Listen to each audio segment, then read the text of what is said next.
growth as a way of uniting.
And now for something completely different. Forget everything you've been told by others before. Get ready for the real deal, the full story. Real talk about money, markets, life. Now, it's The Real Investment Show with Lance Roberts. Presented by RIA Advisors. And good morning and welcome to the show. It is, of course, Thursday, second best day of the week. And, well, it's at least a good day from yesterday. Monster rally in the markets. So, that's certainly given some reprieve to investors after the last really kind of couple of weeks of beatings, it seems like. Is what those old sayings. The beatings will continue until morale improves. Well, morale has improved a bit as of yesterday. This is a very interesting kind of a setup here. And we'll start. We are before the bell segment. We'll talk about the technicals of this and kind of what we did yesterday and what to kind of expect next here. But this was a very interesting kind of setup that's been happening all week long. So let's rewind the tape for just a moment. And I saw a lot of headlines last night. Trump is a master, strategist, and this was all part of the plan. I highly, seriously doubt that any of this was part of a master plan. And the reason I say that is because last week, of course, we're instituting these tariffs, which have nothing to do with being reciprocal tariffs. It has to do with the trade deficit, which turned out to be a real big mistake for the markets. Markets were expecting a 10% to 15% tariff rate. They would have been fine with that. But this whole, 34% tariff rates on, China, et cetera, based on trade deficits, the markets was not expecting, much more draconian than expected. That led to that really sharp sell-off Thursday and Friday. Then on Monday, we have this massive surge in interest rates as cracks began to appear in the bond market. And we talked about this yesterday. This what was starting then on Monday was this basis trade. Now, I don't want to go back into that whole discussion today, but yesterday morning we spent a whole segment explaining what the basis trade is and how it is impacted by hedge funds, or how it impacts hedge funds in particular, and massively leveraged hedge funds. So Brent is going to post that segment on our website today. So if you go to our YouTube channel, The Real Investment Show, of course, where you're watching this show live right now. If you're watching our YouTube, thank you for being here this morning. If you're driving in your car, go by the YouTube channel. Brent will post this morning after the show. He'll post that segment on what is the basis trade. So you can kind of get that explanation from yesterday. But it's very important. It's a highly leveraged trade that is put on by hedge funds. And that rise in interest rates. So this is the simple math of this. If you're trading at 20 times leverage, which a lot of these hedge funds are, according to TBAC, which is the Treasury Borrowing Committee, these hedge funds are trading at 20 times leverage. Now, the Fed says it's closer to 50 times leverage, but just bear with me. Let's just go with the lower number for right now. Let's assume they're trading at 20 times leverage. That means a 5% move in rates, which we saw this week, is equal to 100% loss, 20 times 5. So again, these hedge funds have billions upon billions of dollars in this basis trade. That sharp rise in interest rates was forcing liquidations. We talked about that earlier this week, that sharp rise in bond yields looked like a liquidation event. That was a reduction of leverage. Had that been allowed to continue, you're potentially looking at a financial credit-related event like we talked about. That's the one event that the market is not prepared to handle. And when we've seen this type of event before, 1998 is a good example. Long-term capital management, performing the basis trade for the most part, was what they were doing. Blew up, $100 billion had to be bailed out because it would have destroyed it basically created a financial crisis type moment. We were that close to a financial type crisis event in potentially the markets because of hedge funds and this massive leverage that's sitting out there, which left Trump no choice but to take that fake news item we saw on Monday, which was that 90-day pause, and use that. And that's what helped save. We saw a big reversal in bond yields yesterday, which helps calm some of the bond market a bit yesterday, but also led to that massive rally in stocks, 9% gain yesterday in stocks. That is the largest gain, single-day gain for the markets since World War II. So just a phenomenal gain. Now, here's the important part, and this is what we'll talk about. Here's what you need to know before the bell. So yesterday, this monster gain, largest since World War II, as I said, taking markets sharply higher. So we've reversed all of the losses going back really to where we were just last Monday, right? So we kind of wiped out all the losses post the tariff announcement last Wednesday. We've wiped all those out. So we have now reset the market back to where we were previous to that announcement. Okay, that's the good news. The bad news is that we are likely not done yet with the correction cycle that we're in. This type of reflexive route is very common in the markets, particularly when you're in a corrective cycle. We saw this during 2022 when markets began to trigger weekly sell signals, which, by the way, we got yesterday. So we now have that weekly sell signal in place. This rally is pushing back into previous support levels. So now what is happening with the markets is we are now going to challenge this resistance line of this bottoming process. The market was trying to bottom going into that tariff announcement last Wednesday. And again, the markets were expecting, hey, if Trump had come out last Wednesday and said, hey, 10% tariffs on everybody until, we'll negotiate from there, whatever, this market would have rallied sharply, probably at that point, back towards all-time highs. Now, though, we're now challenging that broken support level. We also have the 20-day moving average sitting on top of this market from yesterday as well. So again, there's a good bit of resistance here that markets are going to have to deal with here, at least temporarily. That deep oversold condition that we talked about yesterday on relative strength. We said, relative strength was as deeply oversold as virtually it can get.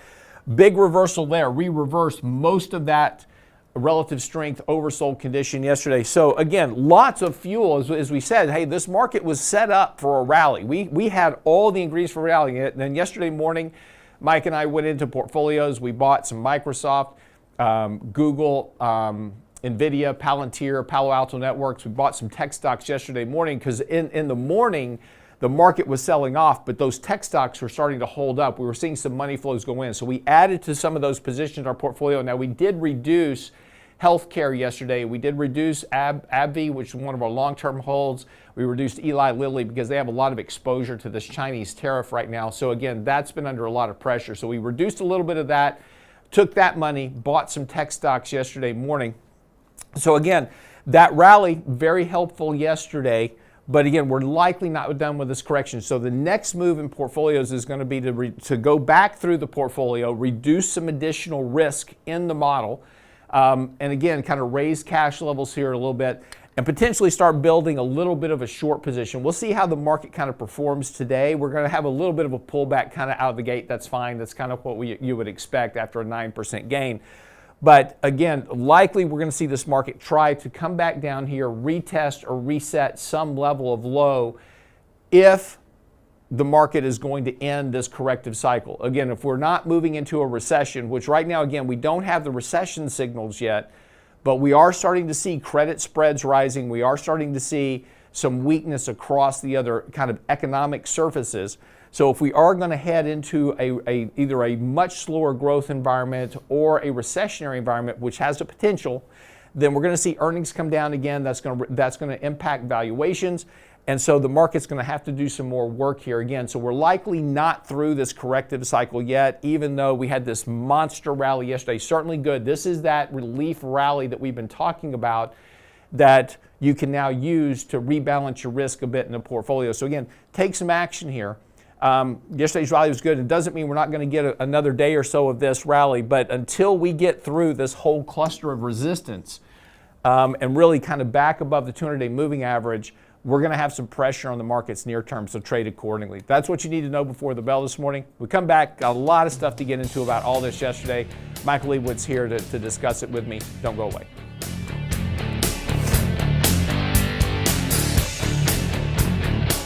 Get daily investment news you can use, delivered at the speed of the internet at realinvestmentadvice.com.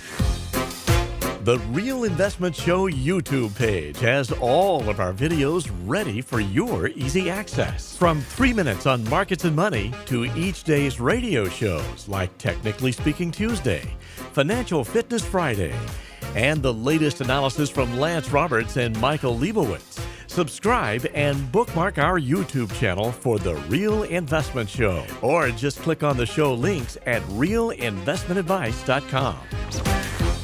RIA Advisors Research is the envy of the industry. Our economic insights are featured on advisorperspectives.com, Fox Business, and MarketWatch. RIA provides advisors with marketing and back office support, objective research, and holistic, cutting-edge financial planning tools to meet your clients' needs. Want to join a winning team and be part of a fiduciary culture where you can do your best work? Then why haven't you contacted us yet? Go to our confidential advisor hub at realinvestmentadvice.com. RIA Advisors. Big enough where it matters, agile enough when it counts. The Real Investment Show. Attention Chevron employees and anyone else receiving or considering a company severance package. We know the process can be intimidating. What should you know to maximize your payout? Lump sum or pension annuity, retirement plan rollover or not? What about tax timing your severance? The fiduciary advisors at RIA Advisors can help you make the best decisions for your situation. Call us today at 855-742-7526. That's 855-742-PLAN or online at realinvestmentadvice.com. And now, another page from the Real Investment Advisors Investing Manifesto. A passive investment portfolio requires active risk management. It's not a choice, it's necessity. Diversification doesn't protect against risk of loss. Let us actively help you reach your financial goals with RIA Advisors. Neither bull nor bear. RIA Advisors, 281-501-1791 or online at realinvestmentadvice.com. You're listening to The Real Investment Show.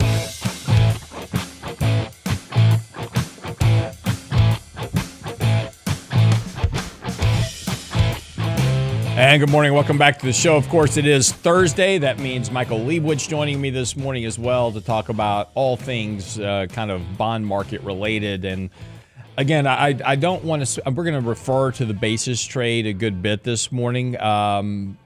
so I don't want to have to rehash the whole dynamics of what the basis trade is. We just don't have enough time to go through that again this morning and cover all the other stuff we want to cover. So right after the show, Brent will post on our YouTube channel that link. It'll be called The Basis Trade. And so you can just kind of go watch that segment from yesterday when I went through what the basis trade was.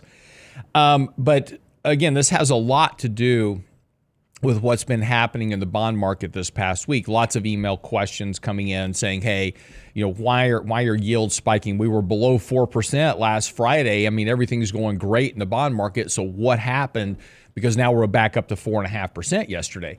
And that, as we were talking about yesterday, that is that basis trade, which is a heavily leveraged trade that are used primarily by hedge funds to make money. And this is okay as long as it all works like it's supposed to. I mean, one of the things about the financial crisis was, there was a lot of things that kind of culminated with the financial crisis, but it ultimately revolved around mortgages that were blowing up. And it's not just the fact, yes, it's the fact that, we were issuing mortgages to people that couldn't afford a mortgage. I mean, that was okay. As long as they paid their bills, right? That was okay. What happened, and again, this is the bond market dynamics, the behind the scenes stuff that most people don't know about. There was a lot of leverage within that bond market. We were doing all kinds of crazy things with mortgages, and Mike was in the midst of that back at Fannie Mae, Freddie Mac, and I'll let him weigh in on this as well. But we were taking mortgages and we were splitting off the principal from the interest. We were doing interest-only bonds, and we were doing all kinds of leverage plays, and it was all fine. There was nothing wrong with any of that. You could create great returns on this stuff. In fact, this stuff was being sold to hedge funds. This is what took down Bear Stearns ultimately in March of 2008. Was that they were being sold these bonds, and these bonds were being put into pension funds and hedge funds and all other kinds of stuff because you could create these 10, 15% rates of return on these mortgage bonds as long as default rates didn't hit a certain level. But they did. And the whole thing ended. That's what's going on with this basis trade happening with hedge funds, is that as long as rates do what they're supposed to do within a range, everything is fine. But when you move 5% in a week, or in a few days, or in a day, whatever happens, when you have these big surge in rates, all those models come apart and the leverage gets called in. The people that are providing leverage goes, hey, give me my money back. And then that's creates potential for a much bigger meltdown in the credit markets and financial markets. Mike, did I miss anything in that description or anything you want to add? No, I'd like to actually add to it because you're right. This is all about too much leverage in the system. In this case, in the financial markets. And when you get more volatility than is expected, you run the risk of margin calls, which can bring down the whole thing. My brother, actually, I was talking to him last night. He's like, what the hell is going on? I hear China selling bonds. And I told him that's not true. First of all, China, in case you're thinking that too, China may be selling bonds, but it's very minor. If China was selling bonds, you would see it in the dollar Chinese yuan exchange rate. That is not happening. That the yuan is actually depreciating. So it's entirely possible they could actually be buying bonds.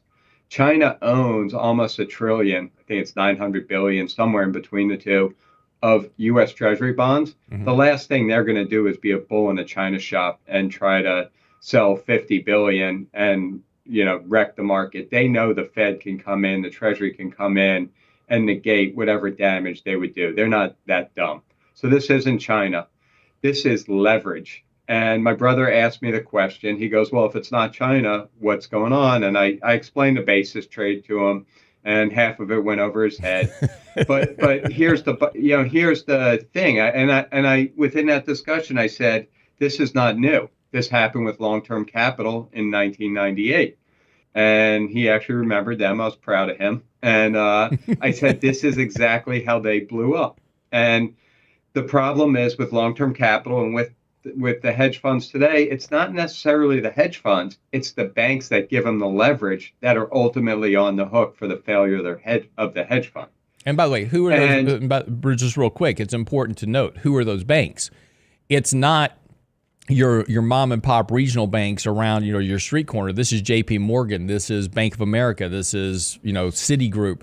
These are the major banks that, Bank of New York. These are the banks providing these hedge funds this type of leverage. So, the problem is very systemic when it occurs. Right. So he said, well, why haven't they done anything to stop this? This is a 30-year running problem, and it occurs every so often. Can't they do something to stop it? And the answer, it's a really good question. I thought about it. And the answer is there's too much debt. And for the Treasury to continue, and this goes even before COVID, debt to GDP was just continually rising. The Treasury was constantly trying to find new buyers of debt. So these schemes, these basis trades support the bond market. They support the Treasury market. And 99.99 out of 100 times, the scheme works. It provides support. It provides another outlet for these bonds.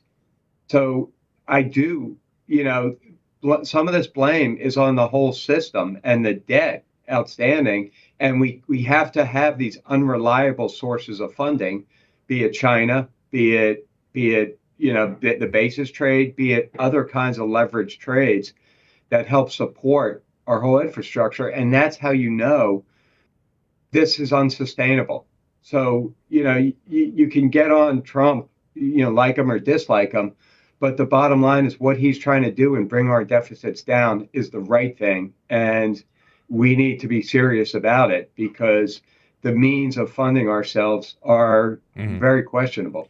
And I want to, and that's right. And Kevin Hassett is on television right now on CNBC saying that the move, that their decision yesterday was a systematic decision, had nothing to do with the bond market, that forced them into a move, a kind of a panic move to put this pause on tariffs. The data really doesn't suggest that is a true statement. I mean, media spin is one thing. The reality is that we had a 10-year bond auction yesterday, and with rates at 4.5%, there was a real risk that we could have had a pretty significant failed auction yesterday, which would have potentially pushed rates even higher, and that would have certainly exacerbated this leverage problem. And amazingly enough, that bond auction went off stellar. It was almost as if somebody had gotten on the phone with the primary dealers and said, "Hey, if you'll buy these bonds, we'll have some good news for you." About 30 minutes after the bond auction, certainly seemed to that appeared to be the case. Come on, Lance. That would never happen. That's not playing by the rules. That would never. We would never have somebody like Scott Bessent calling his bank buddy saying you need to buy bonds. No, why would he just basically give a gift to his friends? They don't do that stuff. I know that. They only play by the rules. I know. You're talking about Wall Street and the government. Come on, Lance. That's not even funny. I know it's silly. But to your point, there was a 3-year auction that was pretty bad. It was really bad.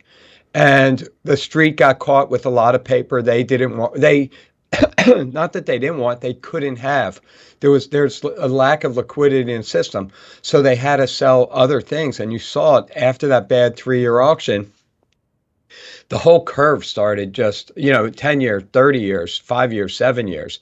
Yields started surging.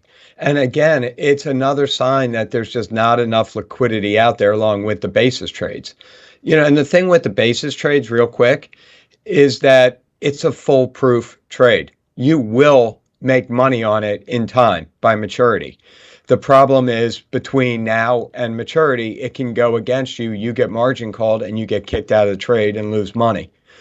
So the liquidity, the ability to borrow, the ability to put on this trade is so important. And we're really seeing signs that liquidity is lacking. And when it's lacking in a treasury market, the difference between liquidity lacking in a crypto market and crypto dropping 20%, no one cares. I hate to tell you if you like crypto, no one cares. When you see a lack of liquidity in the treasury market and yields go up 50 basis points, which in the grand scheme of things is not that much, but it's a lot. It's meaningful.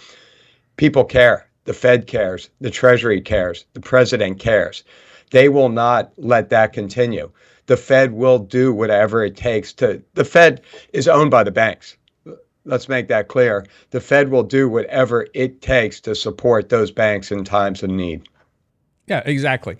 And again, this is very important to understand is that, so we talk about what happened yesterday. I tell you what, we'll pick this up after the break, but when we come back after the break, we'll talk about what happened on Monday in the markets. And then, while there's a lot of spin in the media about, this was all planned, this was all part of the bigger game, this was a panic move yesterday by the administration to fix a problem they should have never been in the first place. And they used a trial balloon on Monday to set themselves up to fix that problem. And so we'll talk about that right after the break. Don't go away.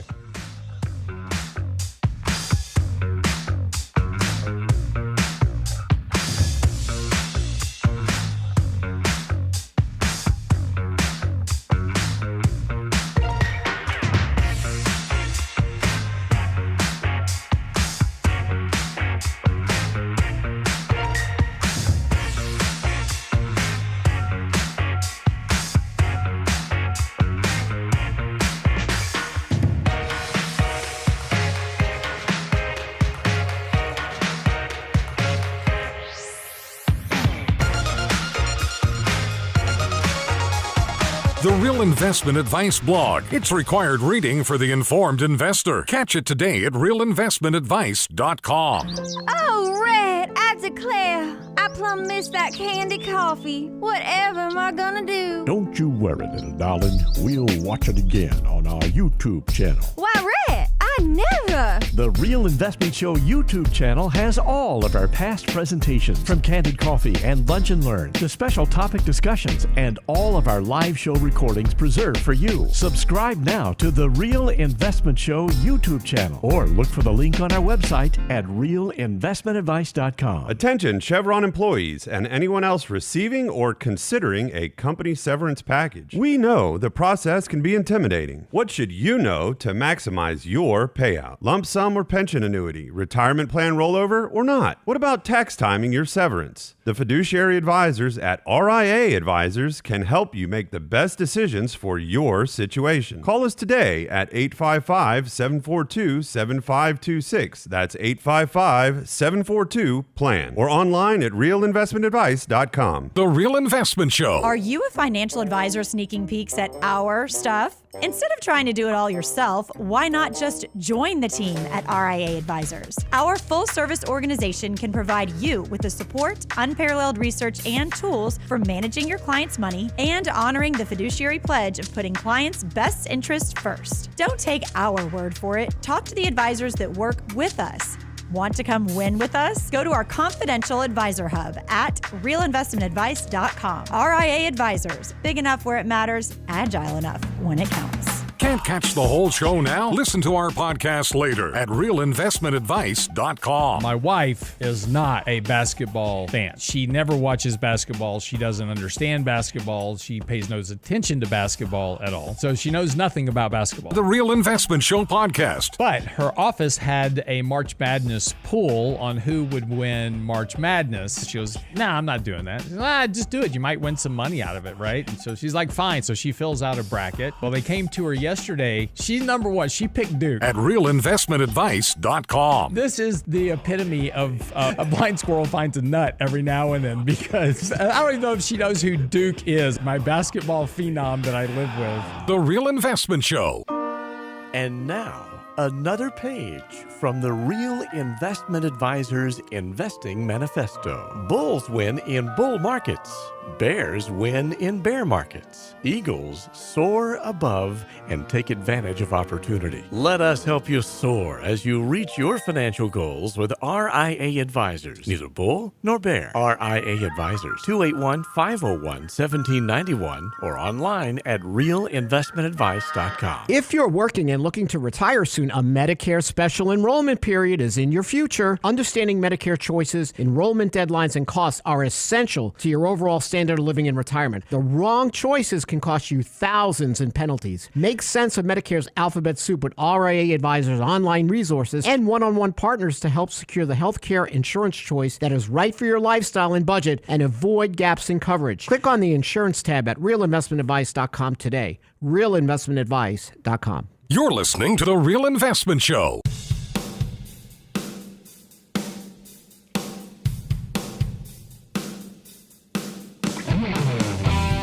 So I want to switch gears here just a little bit and talk about where we go to potentially from here, kind of what's going to happen in the next sequence of events that we kind of get through this. So, over the break, I had a few questions in chat asking about, are bonds, kind of risky here? And that answer is yes.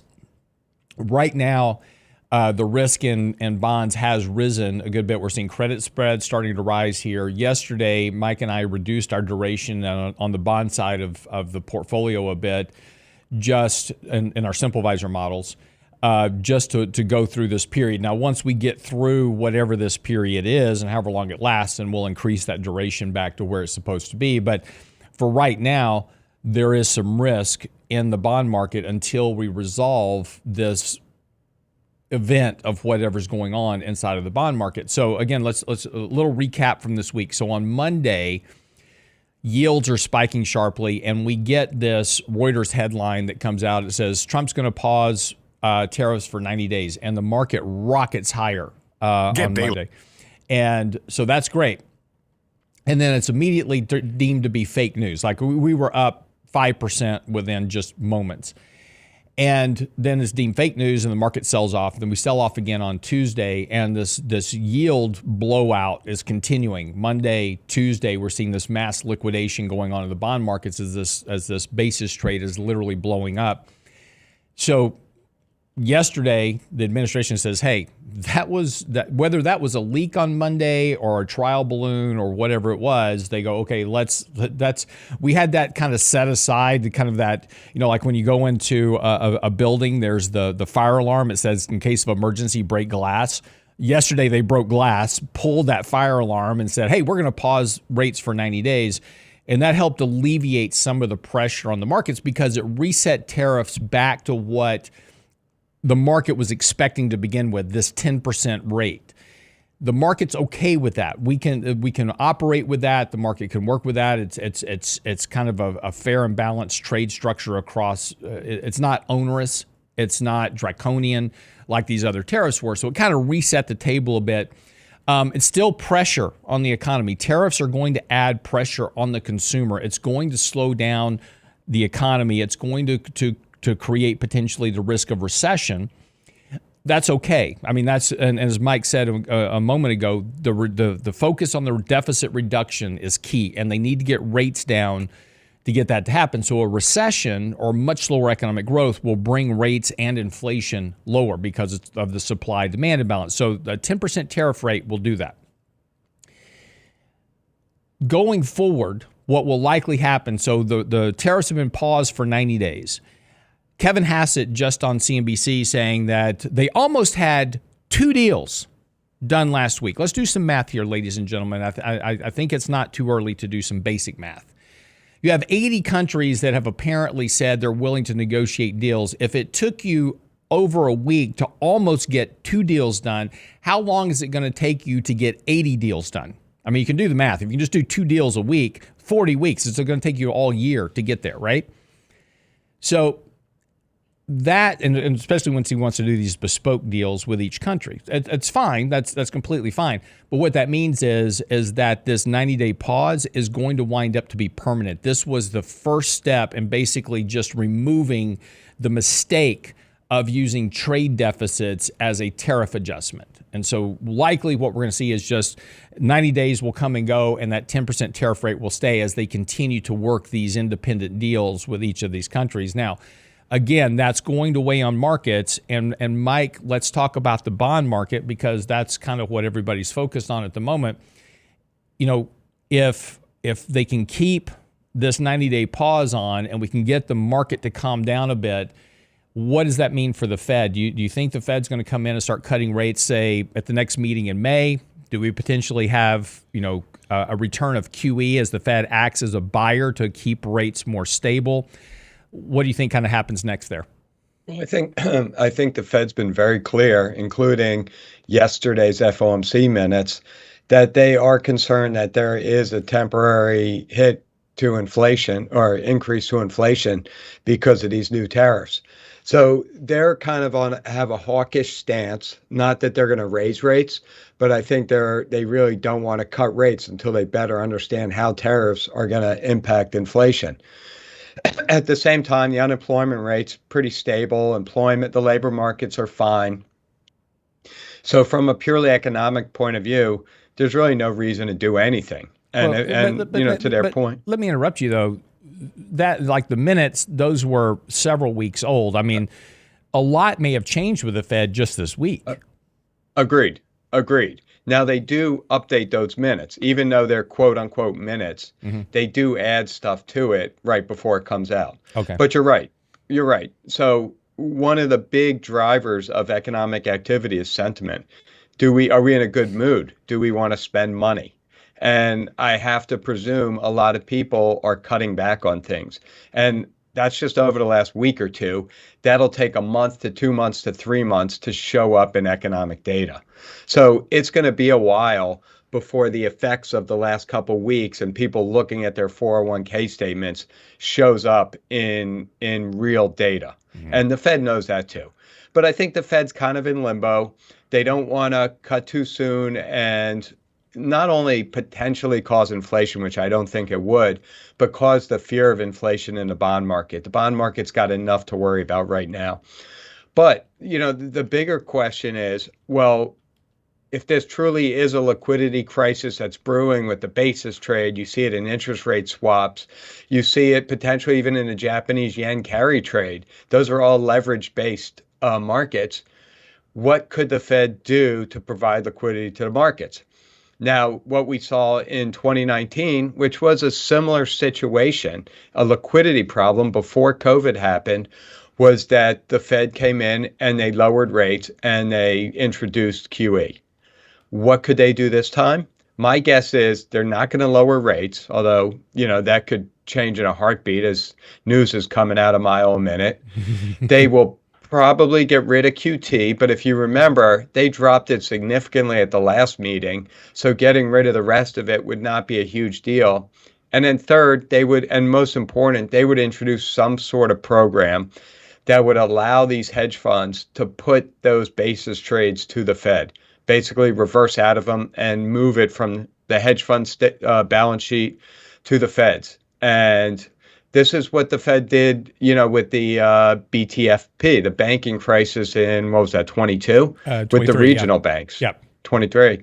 This is what the Fed does. They relieve Wall Street, not just the banks, but the hedge funds and other investors. When there's severe stress, they take the stress off the hand. They did in 2008, taking all the crappy mortgages from Wall Street. So regardless of whether we think it's the right thing to do or not, that is likely what the Fed will do. Now, the one good thing about the Fed taking these basis trades is, like I said earlier, they're guaranteed to make money. By maturity, the price of the bond and the price of the futures will be the same exact thing. So any difference between the two now will go away, and the Fed would ultimately make money. But it's really the precedent that once again, the Fed is bailing out people that took too much risk and couldn't handle the risk. And that, that creates other problems, moral hazards. Yeah. Well, yeah, I was just about to say, it's just, our whole market is based on moral hazard now because it's kind of a bad situation in terms of the fact that we can't allow the hedge funds to blow up because they would create such a systemic problem for the markets that it would just basically crush the average person in the markets, not just the average person in the market, it was just the average consumer, right? I mean, the devastation in the markets would create job losses and all kinds of other problems across the economy for just the average person trying to make ends meet. So we have to keep bailing them out. And the fact that the hedge funds now know they're going to get bailed out for taking on risk means they can just take on more risk because they know they're going to get bailed out. So it's a virtual spiral that, the question becomes, does it ever reach the point that it becomes so large that it can't get bailed out? And you wind up with, another 1929 situation. I'm not saying that's the case at all, but, that's the question you kind of got to ask in the back of your mind. Look, bottom line is there's too much debt. I mean, that's the problem. And again, like I said earlier, in order to support this debt, we have to bail out bad actors. Well, we have to support the banks. Right. And then the question is at what point do we pass just some regulations that say, okay, you're a hedge fund, you can't have more than 10 times leverage, right? Banks run about 10 times leverage, right, on fractional reserve banking. So why don't we just post the same limits on hedge funds, put them at 10 times leverage? At least it's, they can still make money at 10 times leverage. That's not chump change, but at least it doesn't, threaten the markets like a 50 times leverage does. Well, and some of these hedge funds, the Citadels of the world, have grown so large that I don't think the Fed would tolerate them getting hit, right? Just like JP Morgan, Bank of America.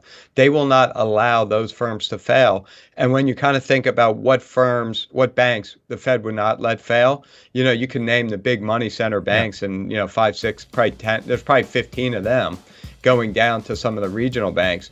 But my guess is Citadel and Fortress and some of the other big hedge funds are on that list too. Well, yeah, because of the linkages back to the banks. All the leverage came from the banks. So if Citadel goes down, they take the banks down with them, right? I mean, they're all in the same boat. And that's what I'm saying is like at some point we need regulation on hedge funds, just like you have regulation on banks. And we just haven't gotten there yet. Anyway, all right, quick break, come back. Get ready to wrap up the show. Get you ready for the market open today, kind of what to look at next. Don't go away.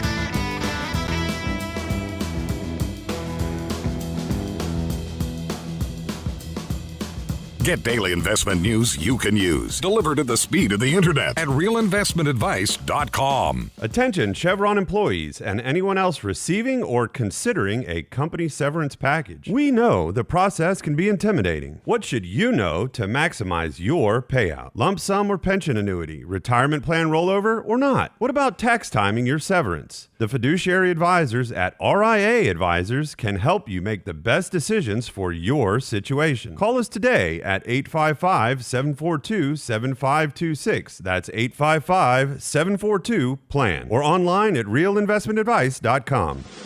In 1999, a parafiduciary group of financial advisors were busted by corporate giants for trying to operate in their clients' best interest. These men promptly escaped from a high-cost margin environment to the Houston Energy Corridor. Today, still excoriated by their former employers, they survive as protectors of others' fortunes. If you have a problem about preserving capital, if no one else can help, and you can find them right here, maybe you should hire the RIA team.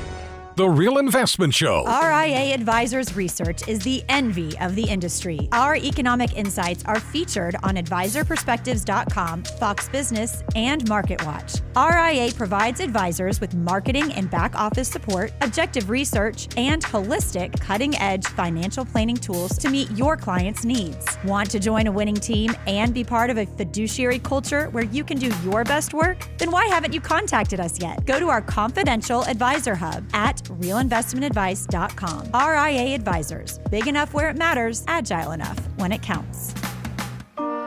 And now, another page from the Real Investment Advisors Investing Manifesto. Manage risk and volatility rather than trying to manage gains. You don't have to be right all the time. Long-term investing success is a 70% gain. Let us help you reach your financial goals with RIA Advisors. Neither bull nor bear. RIA Advisors. 281-501-1791 or online at realinvestmentadvice.com. You're listening to The Real Investment Show.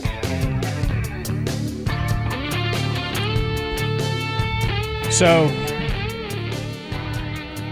covering kind of lots of what happened yesterday, and what's kind of important here, as we were just talking about a second ago, is kind of what happens next. And again, while the rally yesterday was exceptionally strong, again, largest since World War II, it was pretty amazing. Third largest rally, single-day rally in history of the markets, right? Now, this is also where, by the way, you're going to see a lot of articles being published probably soon talking about, oh, but if you weren't invested in the markets, this is what happens if you miss the 10 best days of the markets. It's great. Don't miss those 10 best days. Well, the problem is that on April the 4th, we had one of the largest single day drops on record, which was the 6% decline we had right after the Trump announcement of the tariffs. So, it's important and those big drops and big rallies generally happen within the same periods. So when they're talking about, if you miss the 10 best days, this is the mantra for buy and hold, right? If you miss the 10 best days, you really hurt your returns. Well, nobody ever talks about missing the 10 worst days as well. That's when we talk about managing risk here, and I tell you, constantly when markets are overbought, take profits, reduce risk. Y'all don't listen to me, but, I say take profits, reduce risk, raise some cash, those type of things. That's why Mike and I all this year were, trimming stocks here, trimming stocks there. We were raising a little bit of cash here. We'd buy a little bit over there. But it's that constant kind of monitoring of the portfolio that helps you kind of navigate, these downturns. Now, to be fair, right? When the markets were down 10%, our portfolio was still positive for the year, right?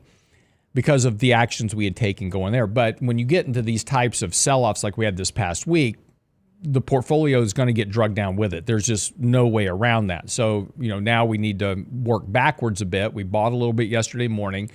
Today, we're going to go in and start looking to rebalance back to target. So again, for instance, we may have bought NVIDIA yesterday, brought it to a model weight. Today, it's probably over model weight because of that rally yesterday. So we may, I'm not saying that's the case, but I'm just using an example, but we may trim that back to target weight today because of the rally yesterday. So again, monitoring and managing your portfolio is the important part of navigating this. And so, avoid these narratives about missing the 10 best days, because I'll tell you, the statistics will tell you that if you could somehow magically just avoid the 10 worst days, your returns historically are 5 times higher than getting the 10 best days because of the impact of losses on your portfolio.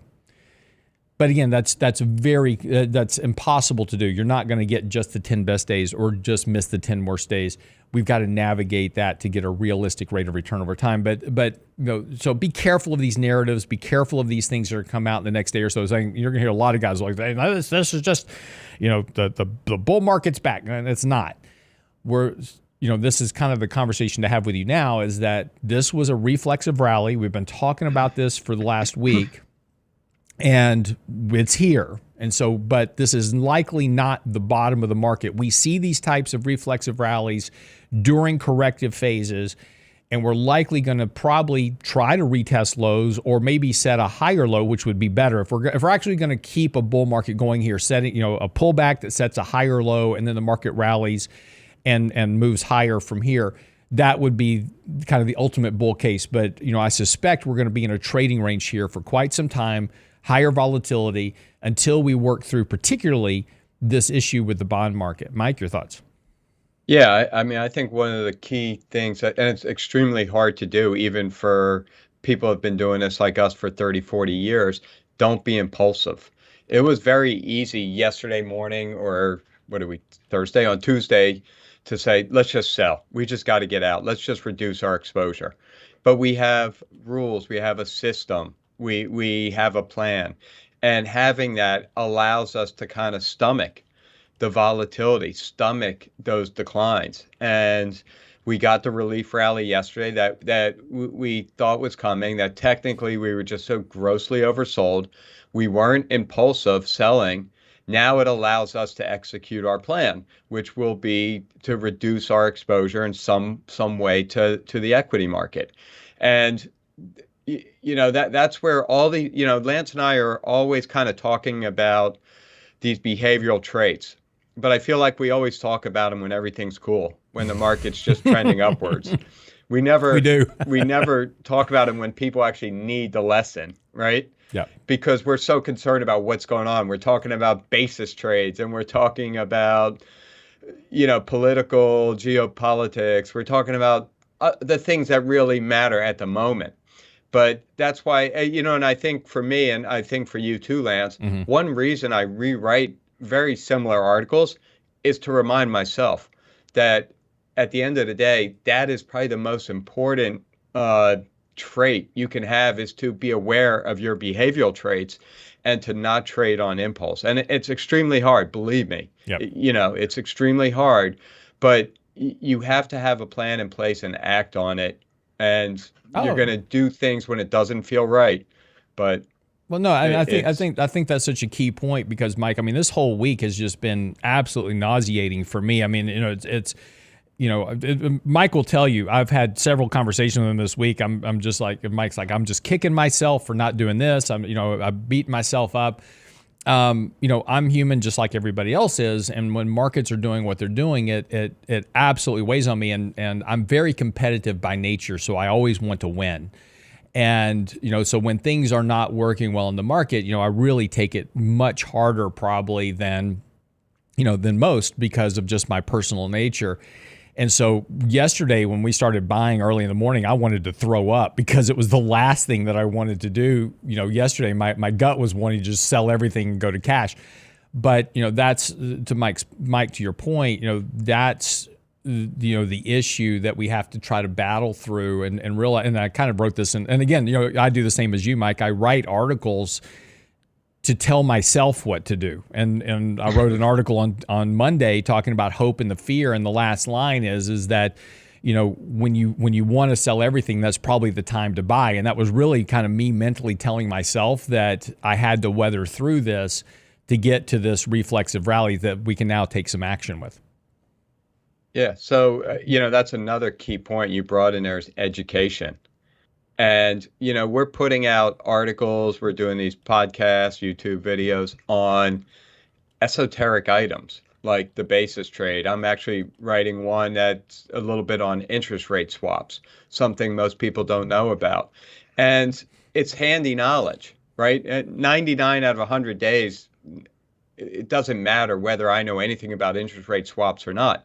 But there are times where it's extremely handy, because it's another tool, it's another gauge of liquidity that you can look at. Just like junk credit spreads. More often than not, we don't look at them at all. So, when markets are calm and when they're just kind of gently rising or just kind of not going anywhere, they're very, very low volatility. That's the time to educate yourself on some of these kind of more esoteric items, on your behavioral traits, on all these things that will come in handy when the S hits the fan. And, that bank of knowledge is what will give you comfort and allow you to weather the storms and to do some good trades. I don't know, the trades we did yesterday, they could be gone by the time the market opens this morning, given this market. But, it provides you comfort and allows you to make more rational decisions. Yeah. And this is why, we do the show every day for you. We're here, we write articles. And again, I've told you before, is that if you're only watching our YouTube channel or just listening to us on the radio show in the morning, you're missing 90% of the value we provide, which is our daily market commentary. You can subscribe for free. We email it out every morning to you, kind of get you set for the day. We talk about the market. We talk about earnings and economic calendars and all those type of things. It's about a 3-minute read. It's very quick, but we email that out every morning. You can also subscribe on Substack. We post it there at Lance Roberts. So, you've got lots of access to that. We have our blogs that come out. I publish one on Tuesdays, Mike on Wednesday, me on Friday. We have our weekend newsletter. There's just so much that we provide for you outside of just this show that gives you, this kind of narrative to kind of follow. And again, that's just us doing research. What we decided a long time ago is that we would just publish our internal research. So all we're doing is these articles that we write, we try to make them more readable than just raw research. But it's just us doing research on what we're thinking, what we're seeing, how we're navigating markets, those type of things. So all that's there for you. It's all free.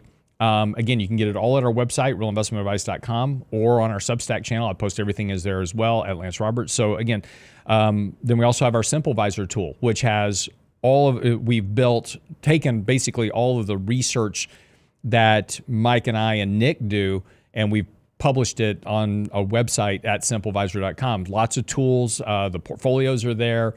We post our trade alerts. They go out to you on text, by email. So again, just lots of tools there for you to help you manage your money better. So just again, we appreciate you being here. There's, 1,300 people watching the show right now. I appreciate it. I would really appreciate it if y'all would like and subscribe. We only got like 200 likes right now. So come on, give me a like, right? Just give me a thumbs up there. Appreciate it. Subscribe if you haven't subscribed. That certainly helps us. But again, take advantage of all the stuff that we publish. It's there to help you be a better investor. And then if you need help, don't hesitate to send me an email. I answer every email every day, gets answered. So if you send me an email, I will answer you. So look, just sit tight. We'll keep up with you. We'll navigate what comes next in this market. But again, just kind of pay attention to the risk right now, because again, I don't think the risk is over because of a one-day rally. But we'll see. We'll see what happens. Have a great weekend. Richard Rosso in the morning for Financial Fitness Friday. I'll be back on Monday. Have a great day.